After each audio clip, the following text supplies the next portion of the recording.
내 말을 믿으면 이루어지리라는 제목으로 말씀을 드리려 합니다. 세례 요한의 출생과 함께 예수님의 탄생이 어떤 연관성이 있으며 그 의미가 무엇인지를 우리가 함께 살펴보면서 이 성탄의 기쁨을 함께 나누고자 합니다. 다른 복음서와 달리 이 누가복음은 예수님의 그 탄생과 또 예수님의 그 사역에 대해서 그 모든 일을 근원부터 자세히 살펴서 기록한 책입니다. 그래서 예수님의 탄생에 앞서 세례 요한의 탄생 기사가 이 누가복음에만 기록되어져 있습니다. 그 이유가 무엇이냐면 예수님의 탄생이 어느 날 갑자기 이루어진 것이 아니고 그 전조 현상도 일어나고 또 예수님의 탄생과 맞물려서 이 세례 요한의 탄생이 예수님의 탄생과 연결되어 있고 공통점이 있는 것을 보게 되면 예수님의 탄생이 왜 기쁜 날인가를 다시 한번 저와 여러분들이 새겨볼 수 있는 그런 귀한 의미가 있을 거라 봅니다. 오늘 누가복음 1장 20절에 천사가 사가랴에게 전해주었던 말은 그거죠. 내 말이 이루어지리라 라는 것이었습니다. 내 말이 이루어지리라. 참 어떤 사람이 믿음이 좋은 사람이냐 하면 우리가 믿는 믿음의 대상은 하나님이고 우리의 믿음의 내용은 하나님 말씀이어야 합니다. 우리 눈에 보이는 걸 믿는 게 아니고요. 또 우리가 세상의 어떤 진리라고 말하는 그런 말을 믿는 게 아니라 우리가 믿는 근거는 하나님의 말씀인 줄 믿습니다. 근데 이 하나님의 말씀이 믿어진다는 것은요, 전적인 하나님의 은혜입니다. 그래서 이 믿는다는 것은 그냥 우리가 의지적으로 믿어서 믿어지는 것이 아니라 하나님의 선물로 주시는 것이 믿음인 것이죠. 그래서 우리는 믿음을 금보다 귀하다 그렇게 표현하는 이유가 세상의 어떤 금보다 부귀영화보다 정말 귀한 것이 바로 이 믿음이다. 그래서 성경에 나타난 많은 사람들이 믿음을 가졌던 것도 그들이 처음부터 믿음이 좋아서 믿는 사람이 된 게 아니라 그들이 믿도록 하나님이 돌보시고 하나님이 어떨 때는 기적도 보이시고 기도의 응답도 주셔서 잘 믿도록 하나님의 은혜로 믿어진 것이지. 그래서 우리가 믿는다는 이거는 우리가 자랑할 게 아니에요. 예수님을 받았던 마리아도 오늘 성경에 기록되어 있는 이 사가랴 가정도 믿음이 좋아서 아들 받은 게 아니었습니다. 하나님이 그들에게 믿도록 해서 그 모든 상황들을 하나님이 만들어 가시면서 그분의 돌보시는 은혜로 말미암아 되어진 것이죠. 믿음이 무엇입니까? 제자들이 예수님을 어떻게 믿었나요? 그분은 말씀하신 대로 이 세상에 오셨고 그분이 말씀하신 대로 다시 오실 걸 믿는다는 이 믿어지는 은혜가 있다는 것이 얼마나 큰 복이겠습니까? 제자들이 이걸 깨달은 거죠. 진정한 믿음은 이런 거예요. 보이든 안 보이든 그분은 살아계시고 우리와 함께하고 계시고 내 눈앞에 계신 것 같이 나는 믿고 사는 이것이요, 얼마나 큰 복이겠습니까? 2000년 전에 오신 그 예수를 여러분들이 육신으로 오신 분을 만나지도 못했는데 어떻게 믿고 여기 앉아 계십니까?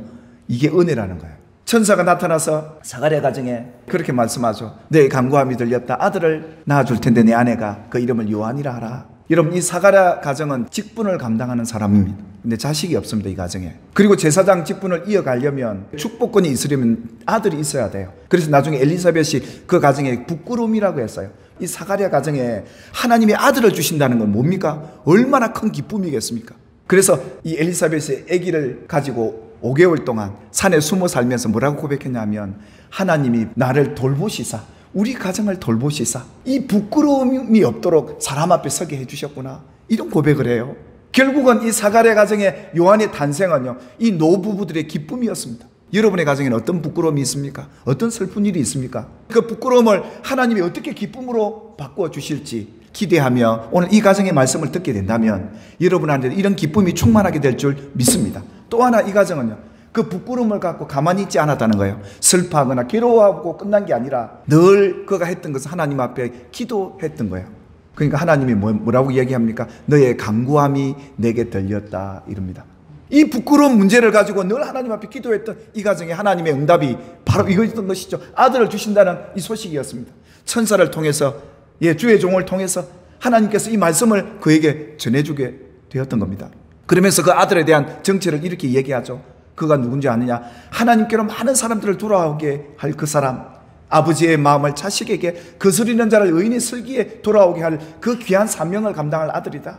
그러니까 사가랴가 뭐라고 얘기하느냐면 내가 이것을 어떻게 알겠습니까? 그 부끄러운 일을 지금 믿음으로 기도했는데도 불구하고 막상 이렇게 말씀하시니까 그에게는 믿음으로 들려졌던 게 아니라 불가능합니다 라고 대꾸를 합니다. 그래서 천사가 네가 내 말을 믿지 못했다, 이렇게 평가를 했던 거죠. 여러분들 때로는 내 현실과 하나님의 말씀이 믿어지지 않을 때가 있습니다. 그렇다고 하나님이 이 가정에 요한을 주시지 않은 게 아니라 이런 믿음 없는 사가랴에게 하나님이 믿음을 갖도록 조치를 하시는 거예요. 그래서 엘리사벳이 자기 가정을 돌보신 하나님에 대해서 감사의 고백을 했던 이유가 이 믿음 또한 하나님이 돌보시는 은혜인 줄 믿습니다. 그래서 하나님께서 뭐라고 그럽니까?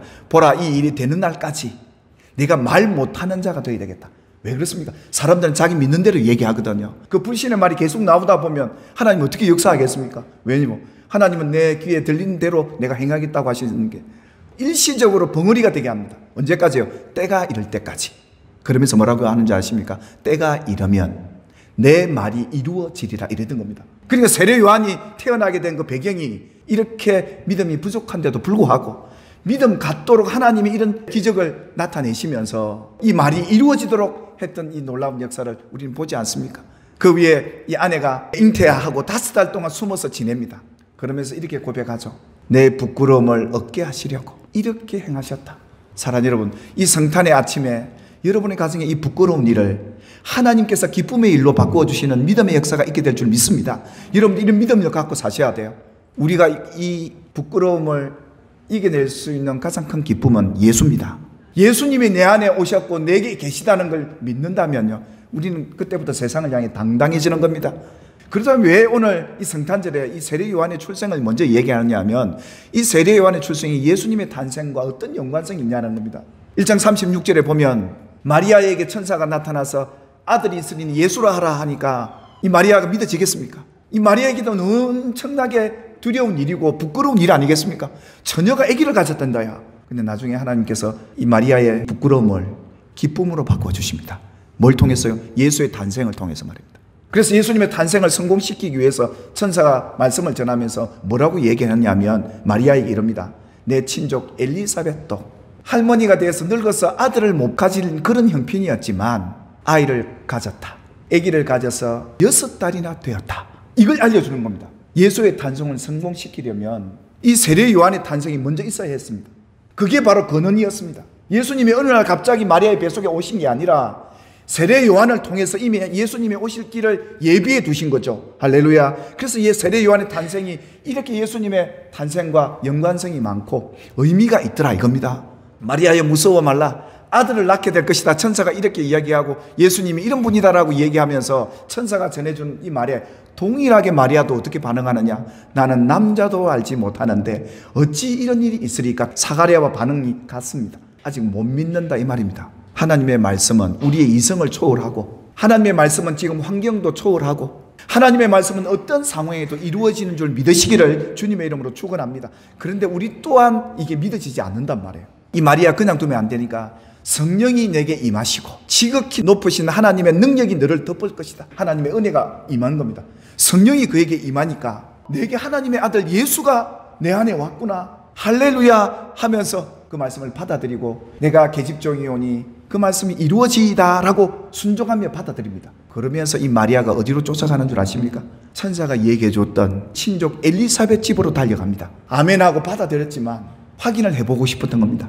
마리아가 또벅또벅 끌어오는데 처녀가 오는데 아직 결혼도 안 한 엘리사벳이 뭐라고 얘기합니까? 여자 중에 내가 복이 있으며 내 태중의 아이도 복되도다 이럽니다. 그뿐만이 아닙니다. 내 주의 어머니가 내게 온다 이럽니다. 그러면서요 뭐라고 얘기한 줄 아십니까? 주께서 하신 말씀이 이루어지리라고 믿은 그 여자에게 복이 있도다. 지금 마리아가 믿음의 확신을 어디 와서 갖게 됐냐면 하나님 말씀을 들을 때가 아니라 말씀을 듣고 받아들였지만 아멘했지만 사가랴 집에 와서 엘리사벳을 통해 그 믿음의 말을 듣고 내가 하나님 말씀에 순종한 여자구나. 내 안에 예수가 왔구나. 그리고 내가 복 있는 여인이구나. 이 마리아에게 잉태한 예수 천사가 와서 가질 아들은 이름을 예수라 해라. 뿐만 아니라 그 이름이 임마누엘이라. 우리가 이 성탄절에 왜 우리가 기뻐하고 즐거워합니까? 우리 형편이 좋아졌어요? 좋은 일이 있었어요? 아니요. 우리를 구원하러 오신 예수가 우리와 함께하고 계시기 때문에 기쁜 겁니다. 모든 걸 내어주시기 위해서 오신 그분이, 우리를 구원하러 오신 그분이, 그 예수가 임마누엘로 지금도 나와 함께 계시다고 믿는 성도들에게 주시는 기쁨이 성탄절 아니겠습니까? 그러니 이 마리아에게는 그것이 부끄러움이 아니라 기쁨이 되었고 이 믿음에 복 있는 여인이 되었던 것처럼 저와 여러분이 그런 복 있는 성도들 되기를 주님의 이름으로 축원합니다. 그래서 그 말씀하신 대로 이루어진 이것을 보면서 여러분에게 임마누엘하러 오신 그 예수가 여러분 안에 계시다면 여러분들은 기쁨이 충만하게 될 줄 믿습니다. 예수 믿는 사람들은요, 언제나 이런 기쁨을 갖고 살아요. 이런 평안을 갖고 사는 게 믿는 사람들만이 갖는 것 아니겠습니까? 왜요? 예수님이 나와 함께 하시니까요. 2000년 전에 오신 예수가 이제는 성령으로 동일하게 내 안에 와 계시고 나와 함께 하신다고 하니까요. 내 삶에 개입하고 계시다니까요. 내 삶을 돌보시고 계시다니까요. 여러 가지 많은 문제들을 하나님 앞에 기도하시면서 믿음의 기도 가운데 하나님의 응답 속에 내 말이 믿어지면 이루어지리라. 이 믿음의 역사가 여러분에게도 일어나게 되기를 주의 이름으로 축복합니다. 그리고 또한 이 소망, 성탄절은 소망의 날입니다. 오늘 이 말씀을 믿는 성도들에게 육신, 요한과 예수가 나타났던 것처럼 하나님의 말씀은 능치 못함이 없습니다. 여러분의 죄를 구속해 주신 예수가 여러분 안에 계심을 믿으십니까? 임마누엘 하시다는 걸 믿으십니까? 그리고 또 하나, 예수님이 다시 오신다고 약속하십니다. 그냥 막연한 예수님 오실 그날이 아니라 확실히 오실 그날, 재림의 날 우리 소망하며 사십시다. 우리 성탄에 다시 한번 기뻐할 수 있는 이유는 우리에게 이 소망을 주신 하나님이 우리에게 믿게 하신 이 복, 현실도 임마누엘 하시면서 기뻐하시되 앞으로 다가올 이 미래 속에서도 재림의 날을 소망하며 꿈꾸며 살아가는 저와 여러분이 되실 줄 믿습니다. 기도하겠습니다. 내 말을 믿으면 이루어지리라. 예수님의 탄생의 이 메시지 속에 우리가 진정 무엇을 어떻게 믿어야 함을 깨닫게 해주신 것 감사합니다. 세례 요한의 이 출생이 예수님의 탄생을 성공시키기 위한 그 근원의 사건이었음을 보여주신 하나님이 우리를 사랑하시되 이처럼 세밀하고 이처럼 구체적이고 우리 인생에 부끄럽고 슬프고 괴로운 날이 많은 우리에게 말씀하시며 내 말이 너는 믿지 않았지만 믿도록 해주마 하며 이 사가랴의 가정에 이 부끄러운 일을 기쁨의 날로 바꾸어 주셨던 하나님의 역사가 우리 성도들 가정 안에도 일어날 줄 믿습니다. 하나님, 우리 성도들이 말씀을 붙잡게 하소서.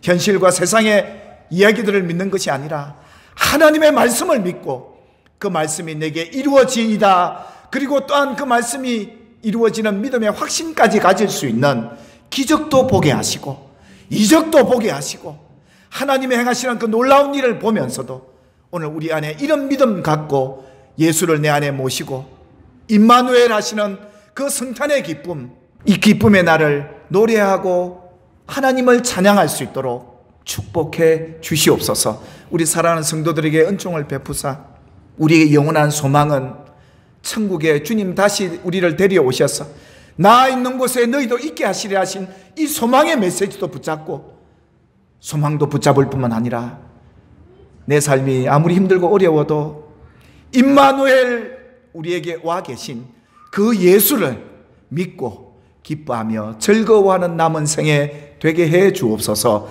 예수님의 이름으로 기도 올리옵나이다. 아멘.